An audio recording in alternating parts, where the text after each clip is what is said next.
আমরা আজকে কত দশমিক করব? 6.1 কত নাম্বার? 20 নাম্বার। সবাই অঙ্ক তো পারবে নাকি পারবে না? কি করে দিতে হবে? আচ্ছা, আমরা এটা কি অঙ্ক করতেছি বলো? ভগ্নাংশ, ঠিক আছে? তাহলে আমি করে দিচ্ছি, একটু দেখো। সবাই মনোযোগ দিয়ে দেখো।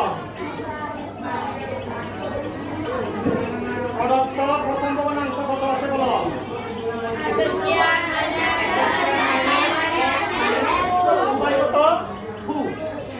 আমরা একেবারে এখানে বেঁকে নেব, বুঝছো? তাহলে দেখো 2 না বুঝলে জিজ্ঞেস করবা। এই যে আমাদের মিডল সংখ্যাটা কত? x। আমাদের মিডল ফ্যাক্টর করতে হবে, বুঝছো? আমরা কিভাবে মিলাবো দেখো। এই যে x, এখানে 2 আছে না? তাহলে 2x মাইনাস x, 2x থেকে x বিয়োগ দিলে কত হয়? x, মানে 2 থেকে 1 বিয়োগ দিলে 1। কিন্তু আমাদের চিহ্ন কি আছে এটা খেয়াল রাখতে হবে, মাইনাস। তাহলে বড় সংখ্যাতে মাইনাস দিতে হবে, বুঝছো? এটা কি হবে? প্লাস। তাহলে 2x থেকে x বিয়োগ দিলে কত হবে?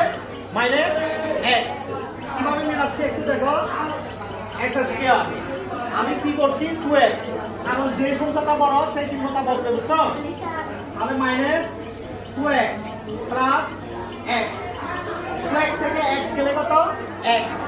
এই যে x, যে সংখ্যাটা বড় সেই চিহ্নটা বসবে, তাহলে মাইনাসটা বড় হইলে মাইনাস, বুঝছো এটা?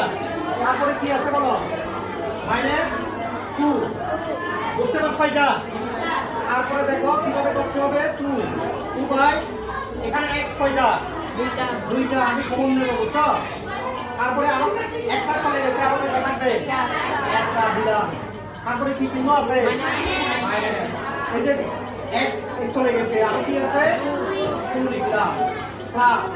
তারপরে এখানে 1 কমন নেব, 1 কমন দিলে এখানে কি x আছে, প্লাসে মাইনাসে কি হবে? মাইনাস 2 কে 2। তাহলে দেখো উপরে কত? 2। তাহলে x মাইনাস 2 x মাইনাস 2 একই না? দুইটা সংখ্যা থেকে আমরা একটা নেব, বুঝছো? যেটা মিলে ওইটা ওখান থেকে কয়টা নেব? একটাই নেব।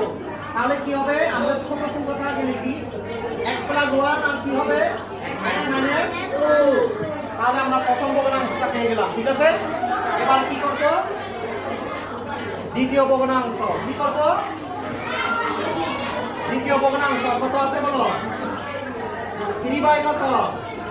x square plus x minus 6। এবার কিভাবে মিডল